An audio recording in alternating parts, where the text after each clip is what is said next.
La amplitud del horizonte, que parece siempre el mismo cuando avanzamos, o el desplazamiento de toda la llanura acompañándonos, da la impresión de algo ilusorio en esta ruda realidad del campo.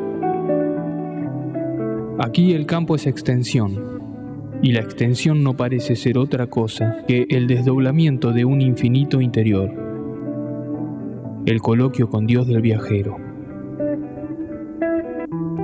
Solo la conciencia de que se anda, la fatiga y el deseo de llegar, dan la medida de esta latitud que parece no tenerla.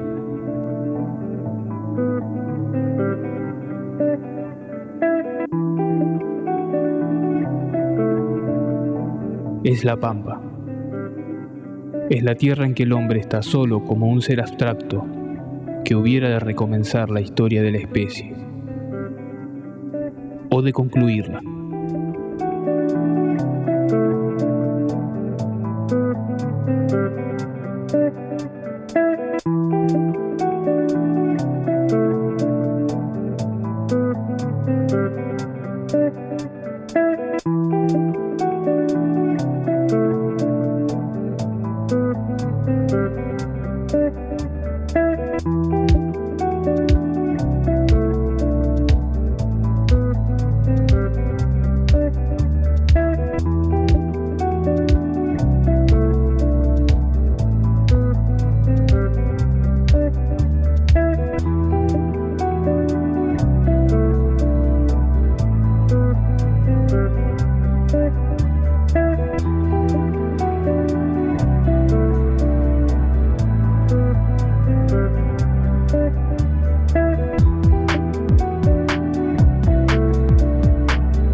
En el principio, tan solo teníamos un nombre y 2 apellidos.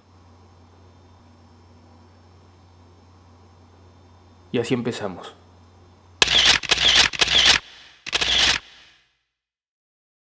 Era flaco, no llegaba a los 60 kilos, enjuto, era petizo, medía de 1,60 m. Siempre tuvo ese aspecto un poco goyesco, de viejo. El rostro, un rostro que siempre parecía un poco viejo, calvo desde siempre, con ojitos acuosos y muy vivos, y labios un poco sensuales. En cierto sentido, él nunca dio una imagen juvenil, nunca, y mucho menos por sus preocupaciones intelectuales, y sobre todo mucho menos por la madurez con que rápidamente comprendió que Argentina era un problema.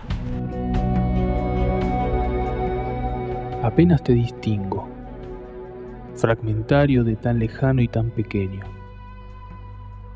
Un poco de memoria y otro poco de sueño se van reconstruyendo en un plano arbitrario.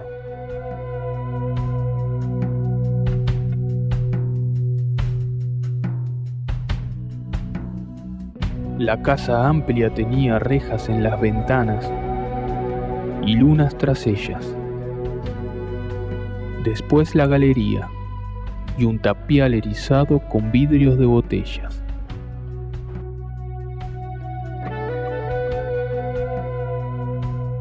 Él no nació en Bahía Blanca, nació en San José de la Esquina en 1895. Ese niño solitario, casi lo imagino como un gorrión triste, que se tiene que empezar a inventar la vida, y lo que siempre predominó en él fue una profunda vocación artística, diría. Un pañuelo de seda cuadriculado, el río, mucha tierra en el aire y un sol amarillento. Coches, gente cantando y nada más, Dios mío, y nada más que el sol, las lágrimas y el viento.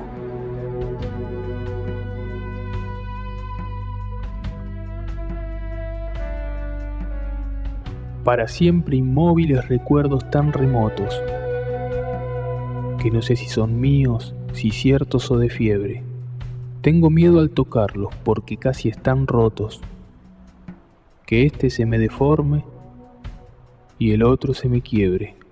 Siempre tuvo algo de huérfano optativo, porque tenía madre y padre, pero él se alejó, dejó de verlos, a su madre particularmente.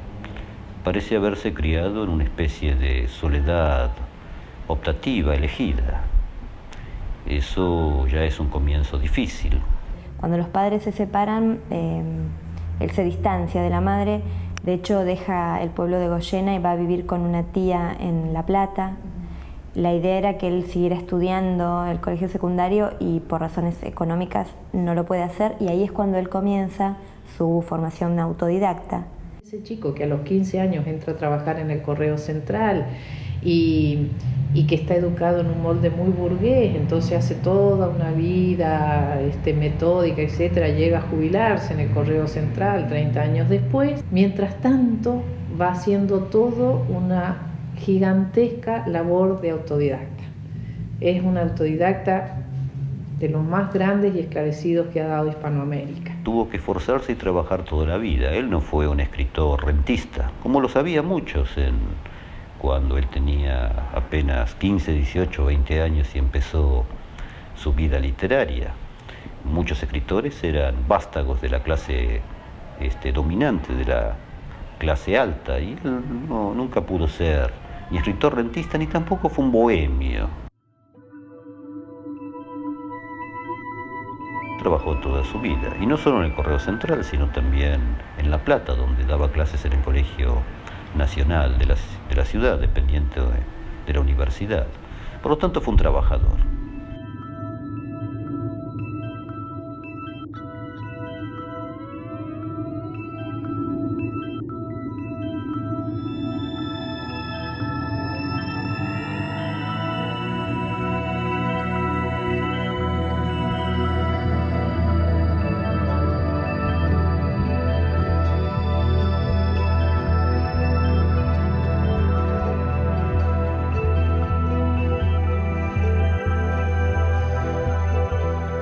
El trabajo en el Correo Central le quitaba toda alegría, por decirlo de esta manera. No el de profesor, que le gustaba y donde dejó discípulos, recuerdos, donde él se sentía bien. Quiero que se sepa cómo todavía tengo mi corazón en el Colegio Nacional de La Plata.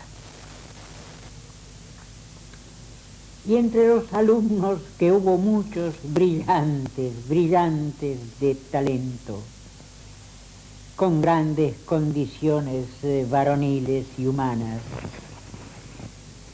podría citar fácilmente un centenar de nombres y podría reconstruir mentalmente varios centenares de rostros.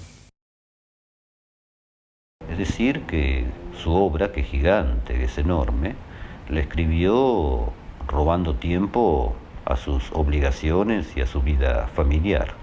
Sorprende que haya podido realizar una obra enorme en esas condiciones, pero él trabajó toda su vida.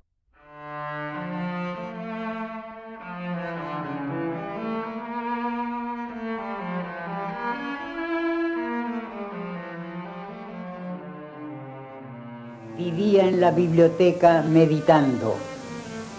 En un florero había una rosa seca. Ella siempre le fue fiel y para hacerlo del todo se casó, mas no con él. Juan estudió en un convento, se recibió de abogado y se quedó tan contento. Aquel político avieso donó al museo su cráneo. Ya había vendido el seso.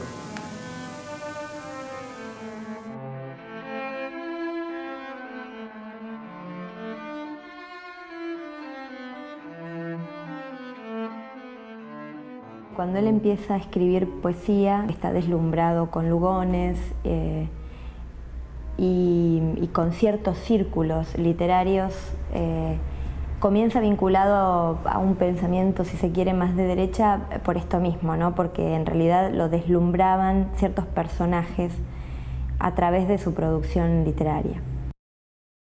Él primero escribe poesía que lo van vinculando con los círculos sociales de élite, digamos, de la cultura. Pensemos que el espaldarazo de la fama se lo da a Leopoldo Lugones cuando le hace ese brindis jovial, cuando él gana un premio importante de literatura por su poesía, por los títeres de pie ligero. Títeres de pies ligeros, ha caído el telón y a los muñecos se los abandona en un rincón, como a cualquier persona que vive demasiado en la ilusión. No hay metafísica escondida como tal vez algún lector quisiera, ni hay ideal ni copia de la vida, sencillamente hay versos y madera. Obviamente Lugones no entendió bien ese libro. Él habla de brindis jovial y lo ve como una cosa casi alegre, una recordación de las máscaras de la comedia del arte. Y sin embargo tiene una melancolía profundísima ese libro. Arlequín no es tu antiguo conocido, aun cuando el mismo traje viste, Colombina está triste y Pierrot desteñido. Se concibió esta obra con los ojos cerrados. Alguien la juzgará compuesta en clave, pero tú, amigo, no la juzgues vana, pues el autor que esa objeción ya sabe, la escribió así porque le dio la gana. Estaba invadido, poseído por la amargura. Y la amargura es un genio difícil de manejar interiormente. A nadie le gusta tener un vecino amargado, una novia amargada, un tío amargado, nadie. Es un hombre que tiene el alma a flor de piel y entonces lo empieza a lastimar el país como somos, un país que siempre está como buscándose y como perdiendo el rumbo siempre. Pero él hizo algo con esa amargura. No es simplemente una característica psicológica, como se podría decir, sino que la transformó en un método de exploración del país. Es decir, le sirvió para analizar a la República Argentina. Claro que nunca fue un optimista, pero la amargura es otra cosa. Es una forma de relevar el país que destituye en su forma de pensar a todo consuelo. Es decir, no hay consuelo para el pensamiento en ese modo de interpretación que él eligió. Lo golpea el hecho del golpe de Estado del año 30 y ya en el 33 entonces ya nos da su primer gran fruto sazonado, que es la radiografía de la Pampa. Es que no somos un pueblo nuevo, ni un paisaje nuevo, ni un ensayo último. Éramos antigüedad y fuimos poblados por una nación de tipo antiguo, que ya era arcaica en la Europa del 1500. Espiritualmente, heredamos una cultura que permanecía estacionaria y que carecía de poder íntimo para evolucionar con intrepidez en el movimiento general de la época hacia formas civiles complejas. Véase lo que significa España en las postrimerías del siglo XV, comparada con los pueblos germanos, galos, itálicos, sajones. Era un pueblo esclerosado, pétreo, rupestre. Era un pueblo americano. Mientras en las naciones restantes despuntaban las formas insólitas de la edad moderna, henchidas de porvenir, España afloraba a la vida política desalojando una cultura de largo alcance.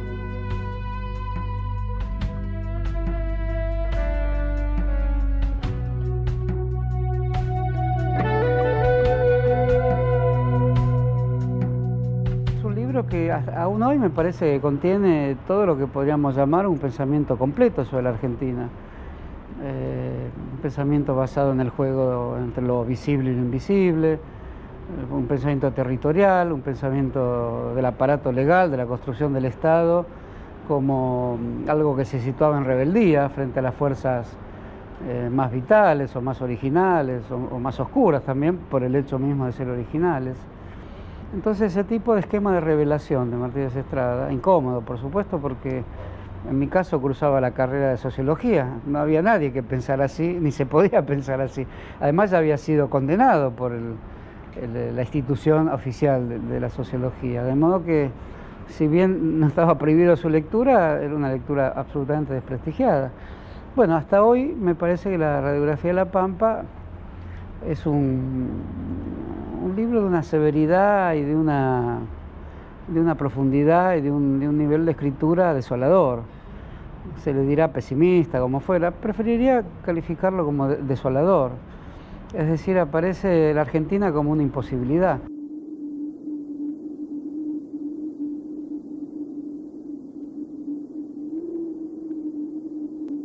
Reconocer una idea nueva cuando estás viviéndola, cuando sos contemporáneo, cuando estás en medio del problema, es muy difícil. Es efectivamente lo que de algún modo no se percibe sino hasta después. Ahí percibís, qué sé yo, lo externo, lo que llama la atención. Ahora, en el caso de Martínez Estrada, estaba percibiendo un país agotado, pero que nadie quería reconocer y que nadie quería ver.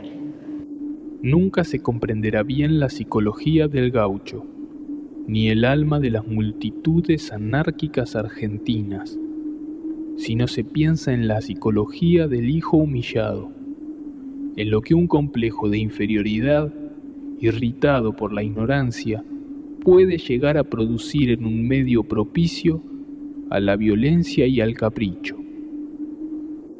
Ahora, mi crítica es que él es visionario mientras habla de La Pampa, como se llama su libro. Pero él se mete después y habla del interior. Y ahí aparecen una cantidad de conceptos que en realidad son absolutamente contradictorios, con una falta de visión total de la realidad del país. No entiende cuál es el verdadero problema de la Argentina, es decir, que si no se desarrollan las economías regionales, es muy difícil que este país vaya a tener cuerpo, sino que va a seguir siendo la cabeza de Goliat, ¿no? O sea, que eso es lo que no se entiende muy bien, que esté tan superficial a la vista de cualquiera, esté en la superficie del texto todo esto.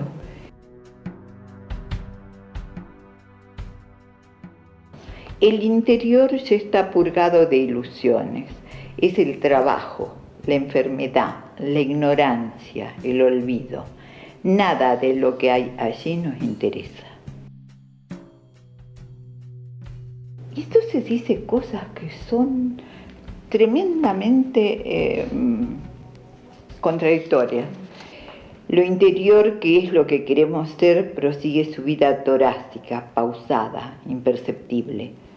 Y sin duda la libertad verdadera, si ha de venir, llegará desde el fondo de los campos, bárbara y ciega, como la vez anterior, para barrer con la esclavitud, la servidumbre intelectual y la mentira opulenta de las ciudades vencidas.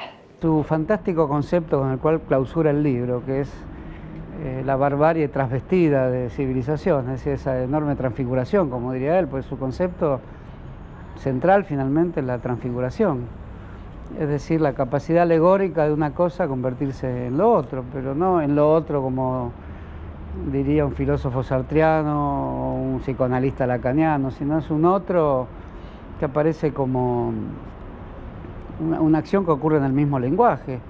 y con la austeridad de una amenaza, ¿no? Y en ese sentido la radiografía de La Pampa, al trastocar el esquema de Sarmiento, pero de alguna manera desarrollándolo hasta sus últimas consecuencias, colocaba la historia argentina como una especie de desgarro literario.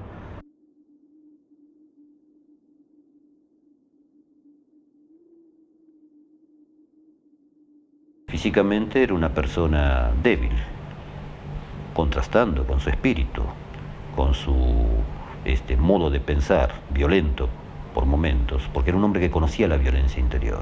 Cualquiera conoce la violencia. Él era un hombre violento. No violento físicamente, sino su modo de pensar era agresivo. Las metáforas que utilizaban eran agresivas. Las polémicas en que ingresó, no muchas, pero en las que ingresó lo hizo agresivamente.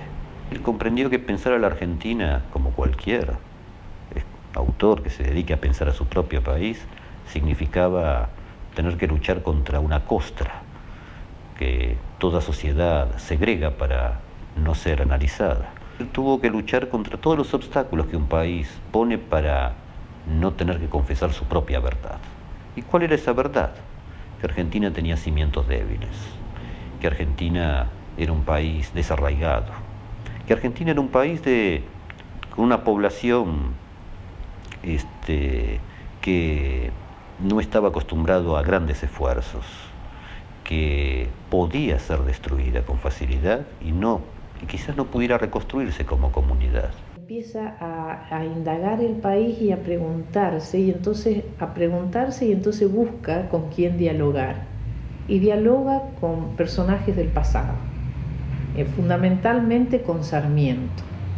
Con Sarmiento entonces empieza un cuestionamiento a este mayor, le cuestiona cosas y también valora cosas que la mayoría de los argentinos ni siquiera tomamos en cuenta, esa enormidad de Sarmiento.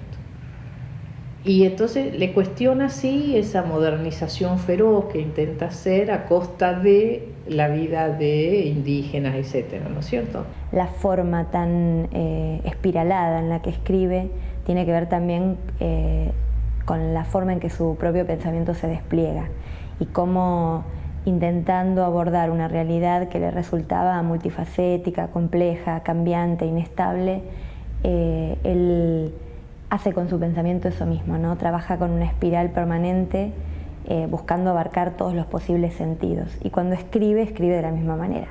Escribe saturando de sentidos el texto. Después, más tarde, leí, estando en Brasil, Muerte y Transfiguración de Martín Fierro. Y lo mismo, me parece hasta hoy el principal libro de la crítica literaria en Argentina, precisamente porque no es un crítico literario que actúa desde el exterior del libro, que se traza la misión crítica o monográfica de trabajar como quien transforma una materia previa en un libro de crítica. Él se transfigura también en ese mismo tema y hace algo que, por supuesto, pertenece a formas muy clásicas de la crítica, pero las hace de una manera tan revulsiva, que es imaginar que los personajes traicionan al mismo autor, ¿no? Que se vuelven contra la voluntad del autor en el mismo transcurso de la obra y que la narración consiste en una sublevación de los propios personajes contra el trazado que le quiso dar el autor. De tal modo que toda la idea de muerte y transfiguración, como en el caso de Martín Fierro, está totalmente presente en Martínez Estrada. ¿Qué muere? Bueno, muere algo que es la interpretación anterior de todo el aparato escolar sarmientino y se transfigura en otro tipo de interpretación donde todo eso queda quizás en carne viva, pero mejor, queda como lo que estaba señalado como el destino de lo que teníamos que leer para saber quiénes éramos nosotros. Cuando se refiere a Sarmiento dice, Sarmiento, el creador de nuevos valores, era un producto por reacción de la barbarie.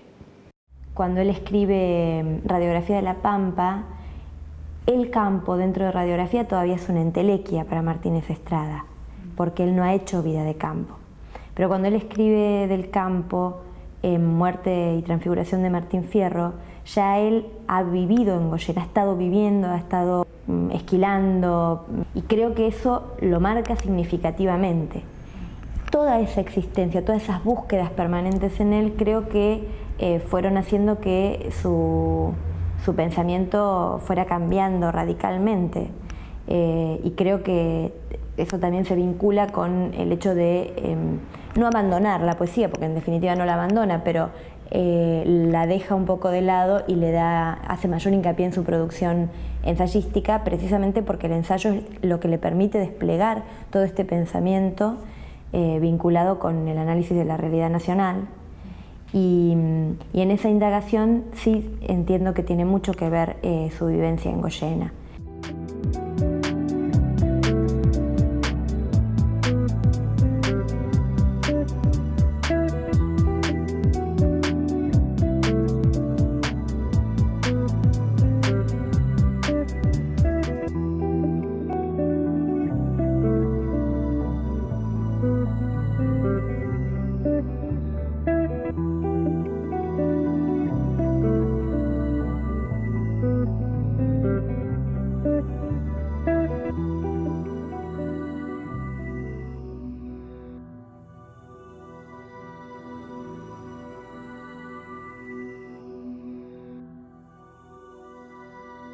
Yo lo conocí porque mis padres fueron a trabajar de matrimonio allá.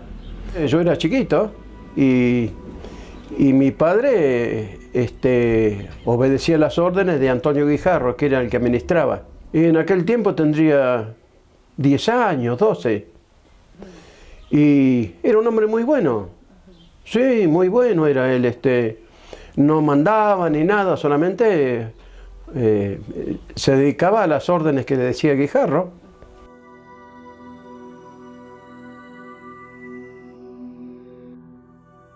Cruzaba por el campo nuestro para ir a visitar a Goyanarte.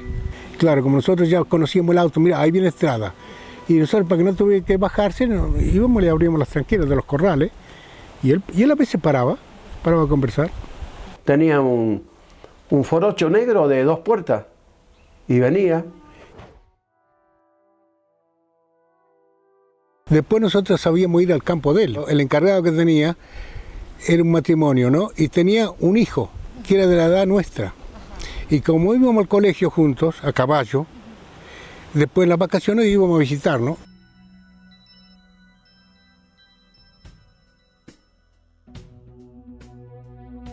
Lo que yo tengo entendido era que fue Martínez de Estrada va a parar a Goyena, porque el padre tuvo un almacén en Goyena. Yo no lo conocí, pero sé que era santafesino, no sé de qué lado era, pero tuvo un almacén en Goyena. Sí. El padre era el amigo de mi familia, de mis padres, y tenía en el campo a 5 kilómetros aproximadamente donde estaba el campo de mi padre.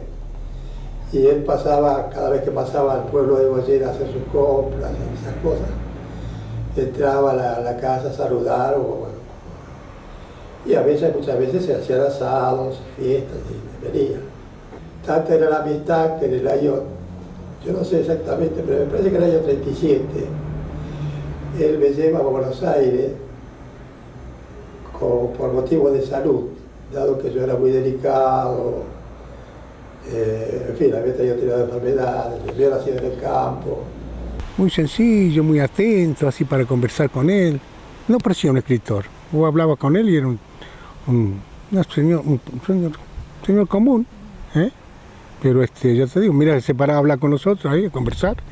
Sabía bajarse del auto, conversaba un rato, y que no sé de qué hablábamos, porque nosotros éramos chicos, pero se paraba, muchas veces paró a conversar con nosotros ahí. Y yo lo conocí en Goyena porque en esos tiempos, el año 1950, comencé a trabajar en la Cooperativa Agrícola Ganadera como empleado de escritorio. Y entonces se dio que él tenía ya el campo desde el año 38 y era como verlo llegar con su Ford 37 2 puertas, negro, me acuerdo bien. Y la señora era la que más administraba el campo porque él, no sé, venía como a hacer un relax al campo para seguir construyendo sus obras. Un tío mío, Manuel Oliver, que era ingeniero, le había hecho un plano de la casa. Y ellos querían la casa con el frente mirando la sierra después lo igualaron a la ventana, que es el cordón de la ventana. Pero nunca llegaron a hacerla. Lo único que hicieron fue un gran tanque australiano, que tenía hasta un bote adentro.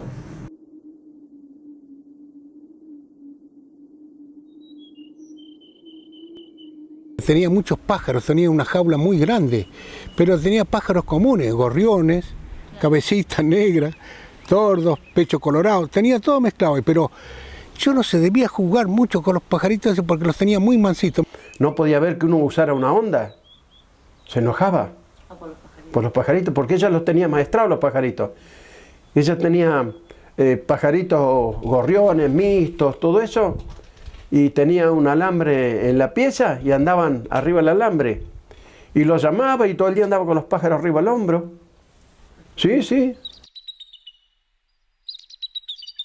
Tenía un tanque muy grande de chapa de zinc y una vez se estaba bañando y los gorriones, se había puesto 5 o 6 gorriones y cabecita arriba de la espalda y nadaba y ni se movían los gorriones. Se acostaba a dormir la siesta y continuamente hablando con los pajaritos.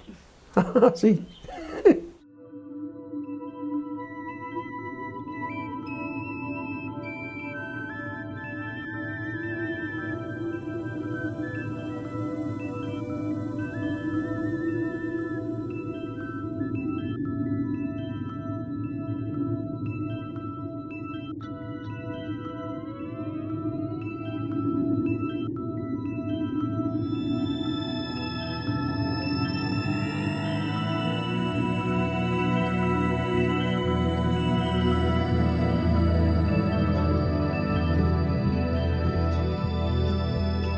Y escribí ahí abajo un sauce, había un sauce ahí, una mesita chiquita, pobre, con un asiento de arado.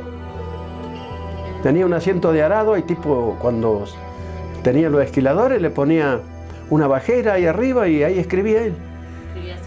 Sí, sí, había viento que le voltaba, el viento le volteaba los papeles, le ponía una tosquita arriba de los papeles para que no se los volara. Era una casa muy pobre, era. No eran de quedarse mucho, ¿no? No, porque había poca sombra.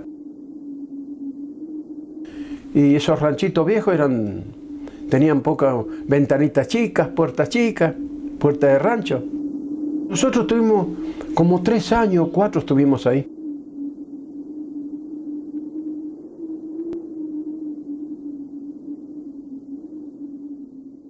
Creo que tal vez era un poco exagerado su crítica, pero hoy viendo lo que ha pasado en Argentina y teniendo en cuenta los diversos golpes militares y las situaciones que se vivió, o se ha venido viviendo en estos últimos 50 años, hace 55, cuando yo lo conocí hace 59, no estaba desacertado el hombre. Yo no me acuerdo bien, pero nosotros cuando nos íbamos a venir, que dijo... porque a mí ahora todos acá me dicen Petit, por mi padre, que le habían puesto Petit. Y me decía, así que se va Antonio. Nunca me dijo che, no siquiera Estrada, siempre con un respeto único. Y así que se va Antonio, sí, me abrazaba, me parece que hasta llorisqueaba. Con el tiempo, tal vez las ideas de él, tan críticas, de un sentido tan drástico de su crítica, parece que se están dando los tiempos en que se confirmaba. No veía muy lejos, pero tal vez veía mucho más lejos que lo que veíamos nosotros en esos tiempos, que era plena época de Perón.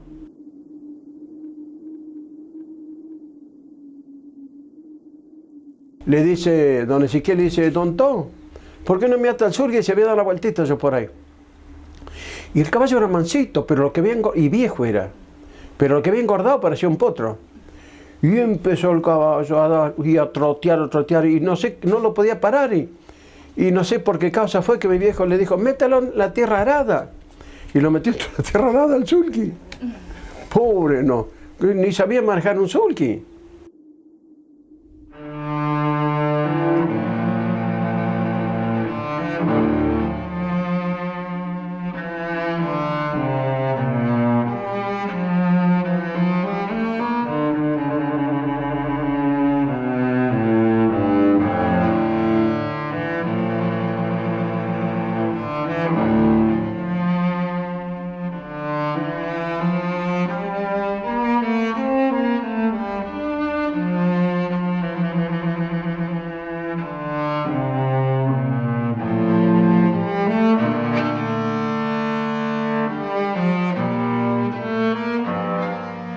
soledad te ha hecho luchador por el tronco, por las ramas artista, por la raíz filósofo.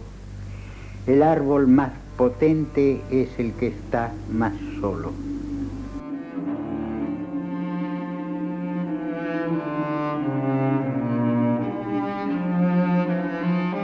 Centinela en tranquila y silenciosa espera, sobre la vizcachera el vizcachón vigila. La luna en el azur su claror desintegra y recorta su negra silueta de lemur. Solterón o viudo lejos de la familia, su soledad concilia con el astro desnudo.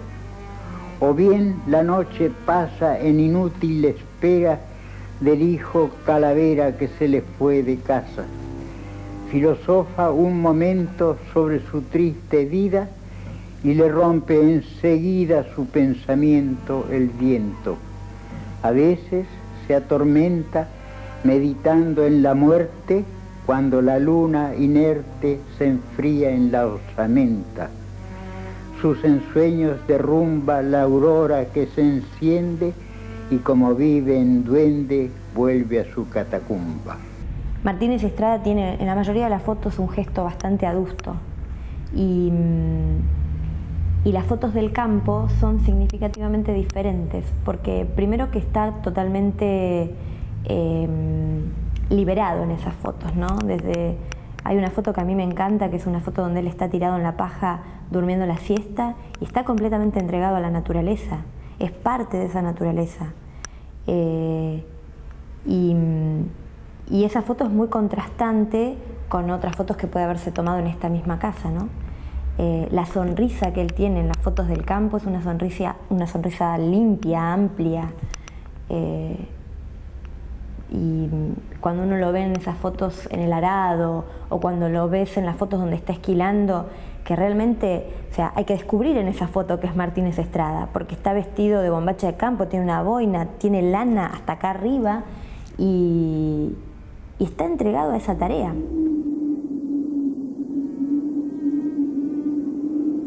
Vuelto de mi segunda salida, Clavileño y yo nos contemplamos con tristeza y con sueño, lamentando no haber hallado ni un molino, ni un malandrín en toda la angustia del camino.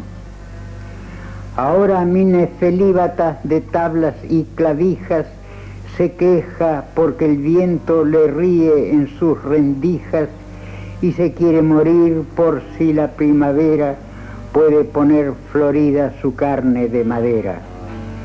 Que él repose, y yo en tanto que el mundo se me azula con la bondad ambigua del ojo de la mula, semejante a Quijano, haré a pie mi recuerdo con la pena de verme tan seguro y tan cuerdo.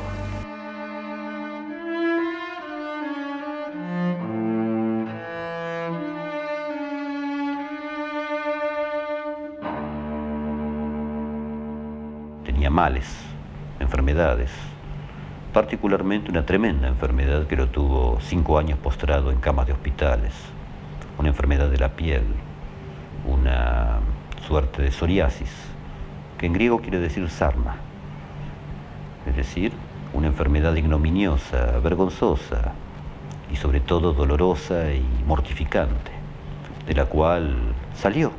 Cuando cae el gobierno de Perón, él tiene una cierta curación, pero nunca salió bien del todo, la piel le quedó oscura.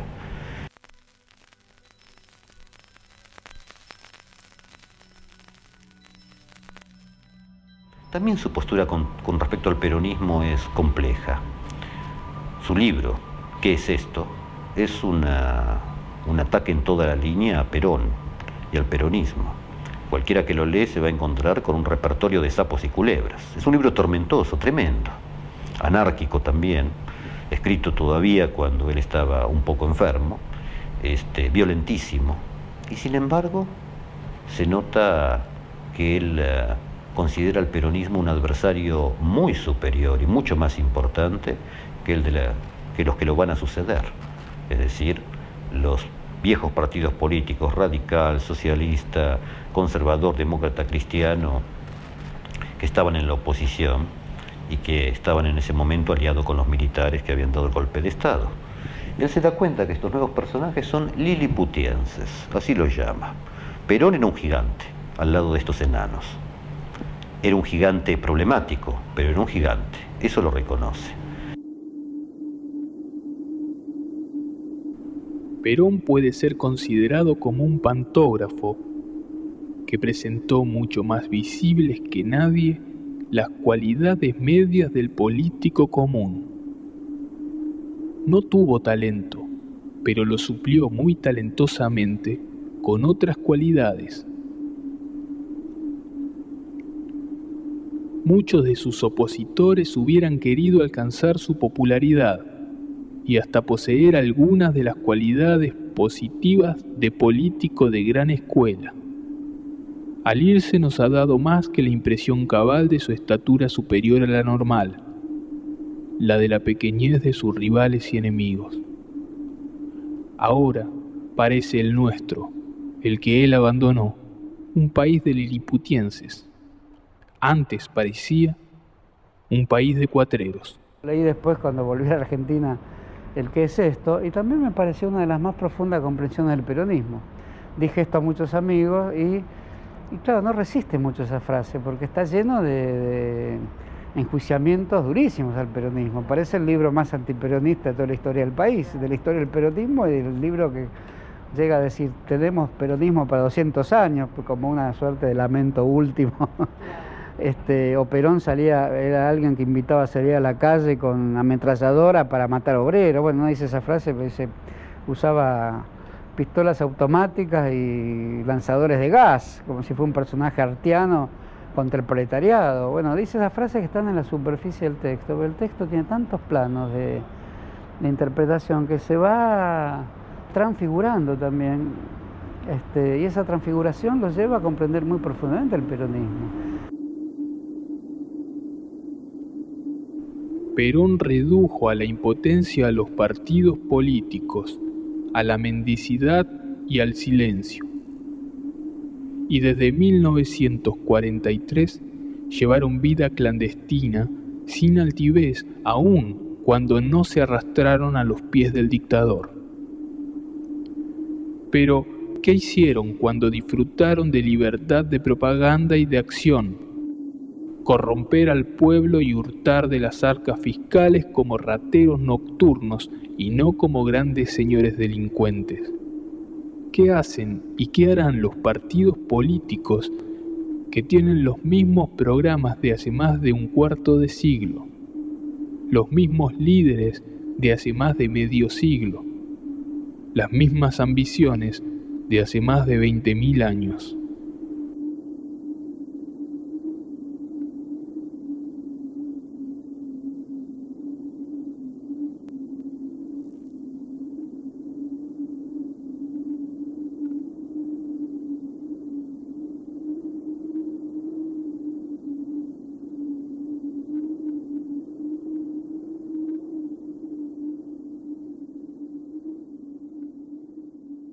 En cierto sentido, le ocurre lo mismo que Sarmiento con respecto a Facundo Quiroga. Hay un vínculo erótico entre Martínez Estrada y Perón, tanto como Sarmiento, cuando habla de Facundo Quiroga, lo percibe eróticamente. Como Sarmiento podría haber sido un caudillo, pero se preparó para ser su antídoto, para no serlo nunca, pero por temperamento lo era. Él conocía el mundo de los caudillos. Él había nacido 11 meses después de la Revolución de Mayo. El propio Facundo Quiroga había estudiado en San Juan y su padre era sanjuanino. Él conocía bien ese mundo. A Facundo Quiroga lo teme y al mismo tiempo le fascina. Algo parecido pasaba con Martínez Estrada con respecto a Perón. Le fascina y al mismo tiempo necesita destruirlo. Es un doble movimiento a la vez. Y fue el primero en darse cuenta, él mismo lo dijo con estas palabras: tenemos peronismo, lo dijo en el año 1955, desde hace 100 años, y tenemos peronismo para 100 años más. Todavía no han pasado 100 años y se está cumpliendo su vaticinio. Él comprende que el peronismo ha dislocado de tal manera el espacio social argentino y, por otra parte, la conciencia de las de las clases populares, que ya no hay forma de volver atrás la historia como pretendían los partidos políticos después de la Revolución Libertadora. Él comprende que el peronismo ha llegado para quedarse y que no hay nada que se pueda hacer con respecto a eso más que comprenderlo. Es decir, él es el primero que comprende que una vez que el pueblo salió del sótano, no se lo puede volver a meter en el sótano. Hubo una gran parte de la intelectualidad que no le perdonó el abandono de la poesía por el ensayo. Después hubo gran parte de la intelectualidad que no le perdonó que, habiendo escrito tanto en contra del peronismo, después no se enrolara en las filas de la Revolución Libertadora y que fuera muy crítico también con la Revolución Libertadora. Y creo que esa posición de Martínez Estrada está explicada en la misma producción de Martínez Estrada. Cuando él habla de la función social del escritor, una de las primeras cuestiones que marca es que el escritor no tiene que estar afiliado a ningún partido político, en tanto y en cuanto tiene que ser la voz crítica dentro de la producción nacional, y que a través de su trabajo tiene que marcar de alguna manera el rumbo y lo que está mal, lo que hay que corregir. Y creo que él intentaba hacer eso mismo. Y por eso, bueno, cuando se produce la Revolución Libertadora no puede dejar de marcar lo que considera que no está bien. Decía cosas terribles en una época, como era aquella, donde todavía reinaba la revista Sur, lo que se podría decir la intelectualidad liberal, que aún leía al mundo de acuerdo al esquema de la Segunda Guerra Mundial. Es decir, por un lado el fascismo, por otro lado las sociedades democráticas. Pero esa partición que había sido aceptable unos años antes ya no lo era para 1955. Él se daba cuenta de que el mundo estaba cambiando el eje, que ya el problema no era el fascismo, sino el imperialismo. Todos denunciábamos cosas y pretendíamos que tuvieran mayores efectos nuestras denuncias, hechas con el lenguaje articulado de la política, y no este tipo de denuncias que eran denuncias de curación, digamos. Eran denuncias hechas a partir de un lenguaje que presuponía que no había tanto que transformar la escena social y política, sino que había que hacer esto en simultánea transformación con el lenguaje de quien pensaba transformar las cosas. Con lo cual iluminaba las zonas del lenguaje político que no nos atrevíamos a tocar, y por otro lado se autodeclaraba como inservible para lo que estábamos haciendo, porque ¿quién iba a hablar así? Él consideraba que tanto las clases dirigentes como el pueblo eran cómplices de una misma situación. Por lo tanto, no hacía victimología, es decir, no buscaba víctimas para representar. Era en ese sentido un moralista, un gran moralista, no un moralista de fin de semana como lo son la mayoría, sino alguien que se tomaba la ética muy en serio. Para él el cambio tenía que comenzar por la vida ética de la población. De nada servían los cambios económicos. Un país puede rebalsar de riquezas, cereal, soja, reses, acero, y sin embargo estar pervertido internamente. Tampoco la solución era política. Puede cambiarse la casta dirigente, pero si es el pueblo el que no transforma su modo de vida, inevitablemente va a volver a ocurrir un desastre político. Es decir, para él el cambio era, ante todo, en el cosmos de vida de la población. Honestidad, decencia, no robar y no matar. Ese era su programa político, así lo expresó. No robar y no matar. No es poco, y me parece compartible, por otra parte. Según el mito, Casandra, hija de Príamo, poseía el don profético. Podía predecir lo que pasaría. Pero Apolo la castiga quitándole el don de la persuasión. Desde entonces, triste es la vida de los profetas, de los que ven más allá, condenados a no ser tenidos en cuenta, condenados a levantar una voz que no puede ser escuchada. Se pueden rescatar a muchos autores que en otra época habían sido un poco olvidados y dejados de lado, pero él no, porque no se sabe qué hacer con él. No proponía nada constructivo, solo ponía cargas de profundidad en las certezas de los demás. Y ese es un tipo de autor que es incómodo, siempre es incómodo. De manera tal que cuando llega el año 1959-1960, él está cansado, se da cuenta de que lo publican, tiene fama pública, lo consideran un autor importante, pero no tiene audibilidad. Él se da cuenta que la influencia va declinando, la influencia de su obra va declinando entre la gente joven. De manera tal que ahí decide irse del país, primero a México e inmediatamente a Cuba, donde lo reconocen. Cuando él se va a México es precisamente porque el haberse quedado sin ninguna vía para poder publicar lo lleva a sentir una frustración tan grande que se autoexilia.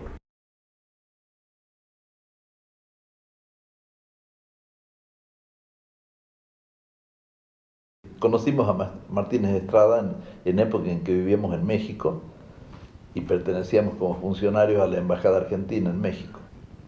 Ese fue el momento en que lo conocí, conversamos muy brevemente y luego me encargué de buscarle un departamento en unas zonas del centro de México y me ayudó para eso el novelista Demetrio Aguilera Malta, el novelista ecuatoriano.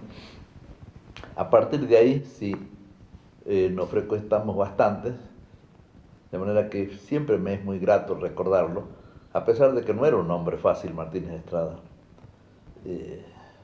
Con que no era un hombre fácil, no quiero decir que fuera un hombre atrabiliario, caprichoso, violento, sino que ese era su carácter. A veces sí era un tanto difícil la comunicación, pero casi siempre era bastante fácil, porque a mi juicio había, como sucede con todas las personas, habían 2 o 3 Martínez Estrada, y según sea el día era de una manera y otro día era de otra manera.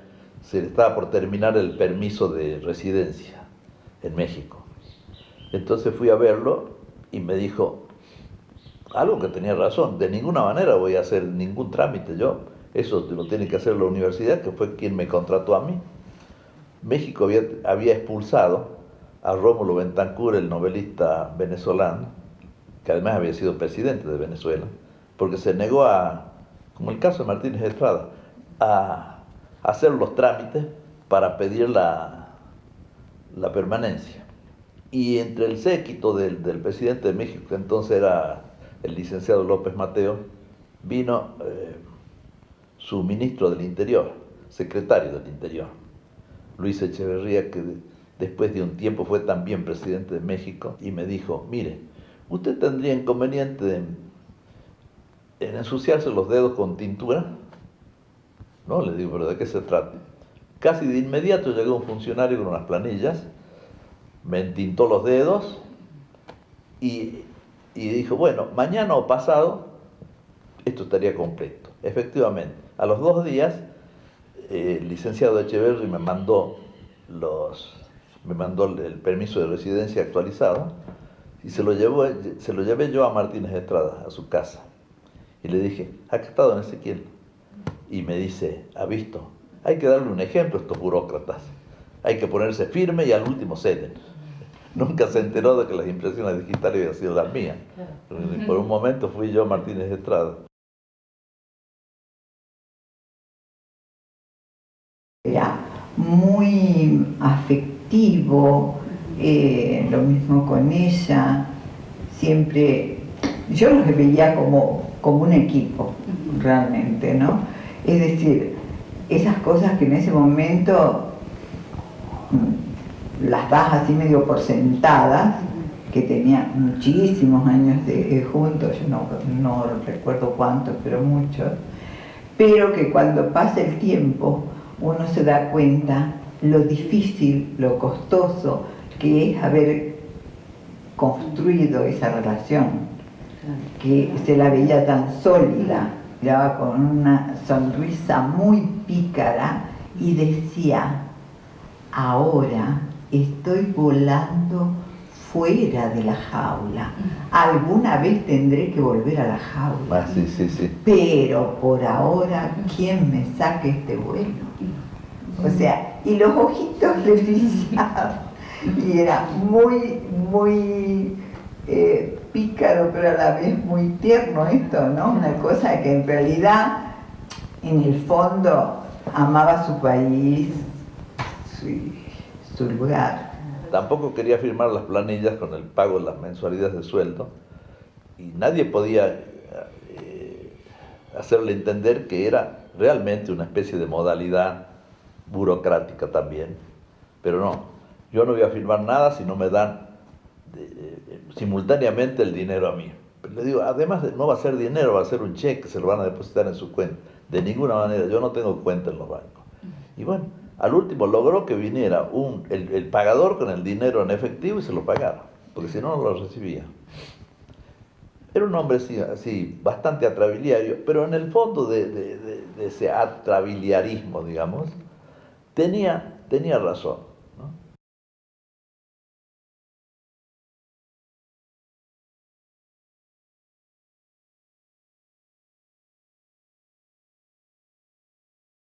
El último recuerdo que tenemos de él fue ya en el aeropuerto, cuando fuimos a despedirlo porque se iba a Cuba, donde permaneció bastante tiempo.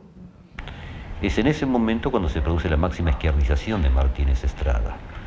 Sin embargo, la tarea fundamental que cumplió en Cuba fue la escritura, la preparación de una enorme biografía de 1000 páginas de José Martí, el gran héroe de la independencia cubana que había muerto el mismo año en que él nació.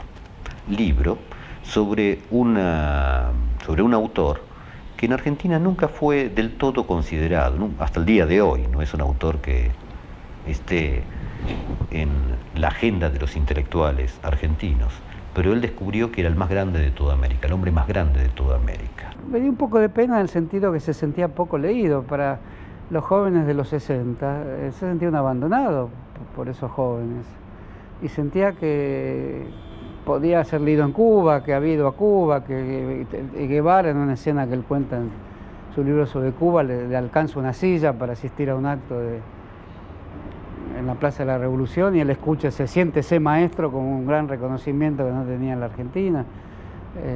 Y lo que escribe sobre Guevara, sobre Fidel, no lo escribe desde ningún razonamiento político, lo escribe alegóricamente, transfiguradamente. A Fidel lo ve como un senador romano, a Guevara lo extrae como de una especie de Biblia personal, como un personaje redentor que sale de milenios de escrituras. La entrevista que tuvo con el Che Guevara es, según el testimonio que él dejó, es estremecedora. El chiquitito, el Che Guevara mucho más grande, él ya viejo, el Che Guevara joven, él cansado, el Che Guevara lleno de entusiasmo por lo que estaba haciendo. Y sin embargo, ve que el Che Guevara lo trata con deferencia, lo reconoce, tal como Cortázar también, en su momento dijo de él, como un hombre que había hecho grandes cosas por el país. Y sin embargo es Martínez Estrada quien ve el destino del Che Guevara. Le dice, usted es un Cristo. Usted está destinado a morir, es decir, ve la figura crística del Che Guevara, se entristece en ese momento. En Fidel Castro ve otra cosa, ve un hombre de poder, el hombre del destino, el hombre de la buena suerte. En cambio en el Che Guevara no, ve la figura cristológica, destinada a ser crucificado. Y en principio en Cuba él se siente muy satisfecho. Las cartas iniciales son cartas donde realmente él ha recuperado esa sensación de poder ser útil. Ironía, mientras aquí el Partido Comunista lo atacaba en sus revistas, en Cuba Fidel Castro lo reciben y lo premia.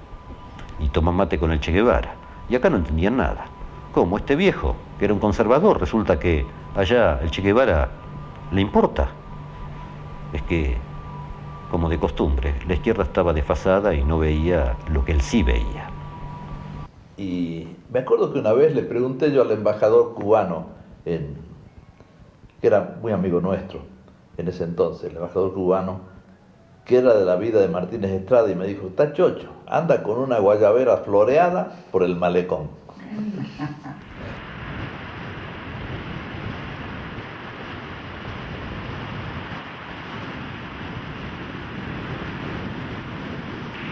Hemos regresado a nuestra casa de Bahía Blanca.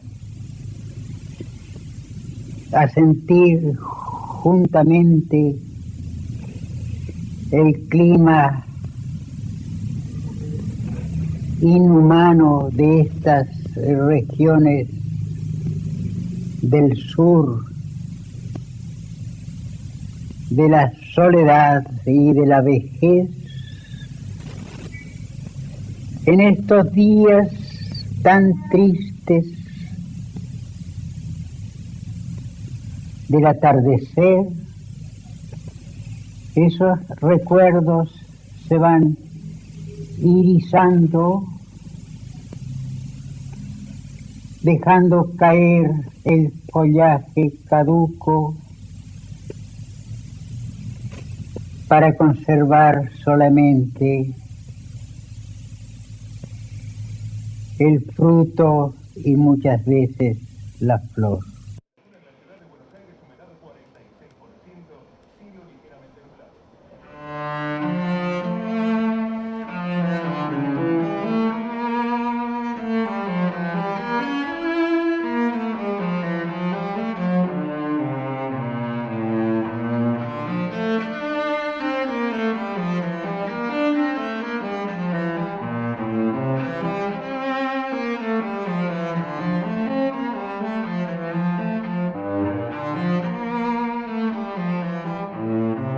Final de su vida, que transcurre en Cuba.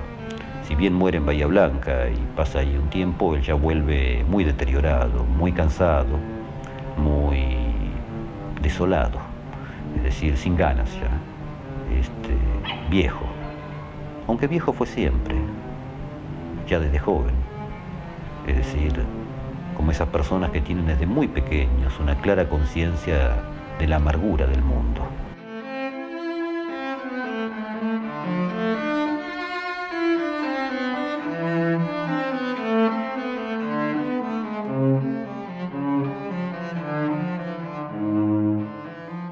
Creo que ese regreso fue fatal.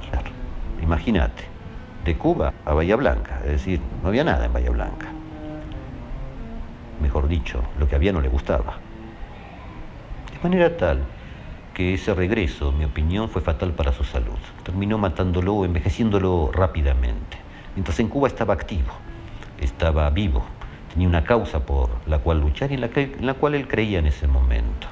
Ocurren esas cosas, es decir, desplomes del cuerpo una vez que se ha abandonado una situación de mediana comodidad o felicidad, ¿no? Cuando estaba ya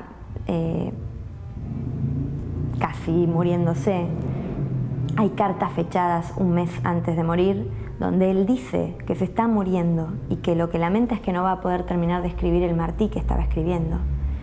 Y en esas circunstancias se hace llevar una cama al escritorio y sigue trabajando hasta último momento. Eso es muy significativo, digamos. Su vida estaba volcada a eso, a su producción.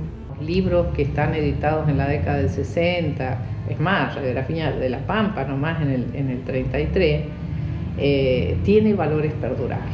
O sea, son libros que no envejecen, es impresionante la actualidad que tienen.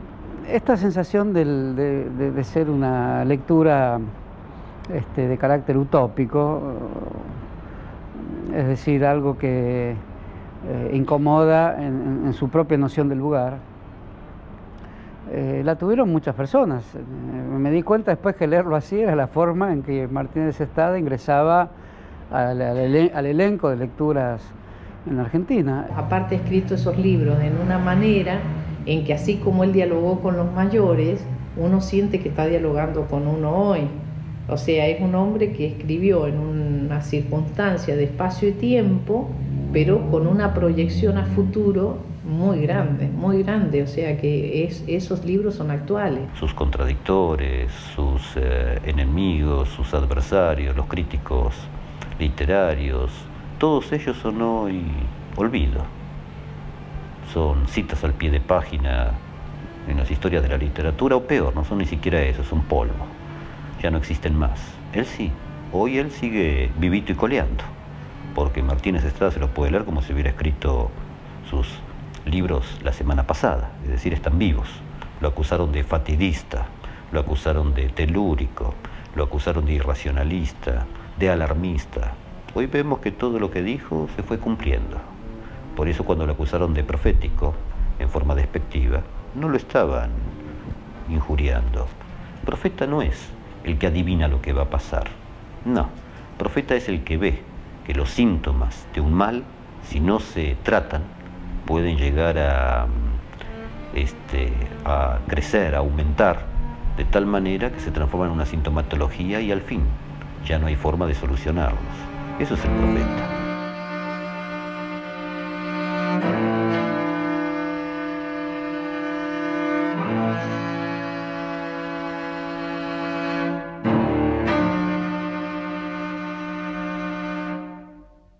En definitiva,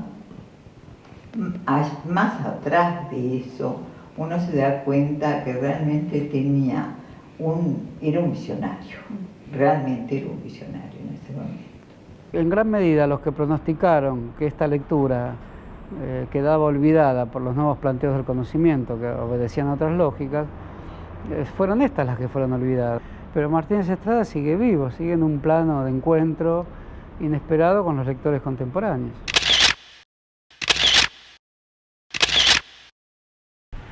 Definió alguna vez a Argentina como un enfermo que ni se cura ni se muere y que le cuesta un dineral a la familia. Es una buena definición de la Argentina vigente hasta el día de hoy. Porque un mundo vibrante se superpone al mundo, galvanoplastia de figuras y de ritmos, porque hay una armonía que es cerebral tan solo, música para músicos de refinados tímpanos, porque hay muchas imágenes que se forman y viven fuera de las pantallas del ojo y del oído, porque hay una poesía pura e independiente que no es del todo Apolo ni es del todo Dionisos, porque hay reglas de oro de una geometría del sentimiento estético, lógico e intuitivo, porque en la solitaria labor nos dan su ayuda seres elementales del árbol o del friso, porque no hay flor que tenga menos de 100.000 años, porque un teorema es flor y música y ser vivo, porque llamamos cielo al azul que no vemos, porque el arte es lo azul y azul es lo infinito, a Manuel Swedenborg y a Juan Sebastián Bach dedico.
Thank you.